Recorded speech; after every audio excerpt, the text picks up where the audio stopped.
நல்ல காரசாரமாக பிரியாணி வாங்குவோம்னு சொல்லிட்டு ஒரு கடையில் போய் வண்டி நிப்பாட்டியாச்சுங்க. சின்ன பவுலில் நிறைய ப்ரைஸ் வச்சு கொடுத்தாங்க. நாங்களும் வாங்கிட்டோம். சரி பரவாயில்ல, பக்கத்தில் கடையே இல்லைன்னு நினச்சி ஒரு chicken biryani, mutton biryani, soup வாங்கியிருந்தோங்க. சிக்கன் பிரியாணி பார்த்தீங்கன்னா ஒரு லெக் பீஸு 2-3 குட்டி குட்டி பீசஸ் போட்டு கொடுத்தாங்க. டேஸ்ட் வைஸ் ஆவரேஜான டேஸ்ட்டாக மைல்டாக இருந்துச்சு, ரொம்பனா கிடையாது. மட்டன் பிரியாணி ஆஸ் யூஸ்வல் எலும்பாராங்க இருந்துச்சு, ஃபுல் அண்ட் ஃபுல் எலும்புறான்.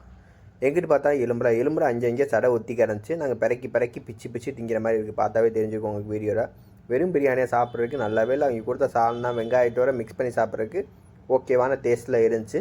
ஃபைனல் டச்சை என்ன பண்ணலான்னு பார்த்தோம்னா கோக்கை வாங்கி அடிப்போம்னு சொல்லிட்டு வாங்கி வச்சு சாப்பிடும்போதே சாப்பிட்டோம். சூப்பு வாங்கியிருந்தாங்க. சூப்பு தரமாக இருந்துச்சு. இங்கே சூப்பு ட்ரை பண்ணி பாருங்கள், மஸ்ட் ட்ரை சொல்லுவேன். சூப்போட ரேட்டு 120 சம்திங் என்னமோ இருந்துச்சு. பில்லு வந்து வீடியோலேயே கொடுத்துருக்கேன், செக் பண்ணி பார்த்துங்க. கடை லொக்கேஷன் எல்லாமே கீழே டிஸ்கிரிப்ஷனில் தரேன். கடை பேர் பார்த்தீங்கன்னா ஸ்வாதிஸ் பிரியாணி. இது வந்து தும்கூர்லேருந்து பெங்களூர் வர என்ட்ரன்ஸில் இருக்குது. ட்ரை பண்ணி பாருங்கள். ட்ரை பண்ணவங்க கமெண்ட் பண்ணுங்கள்.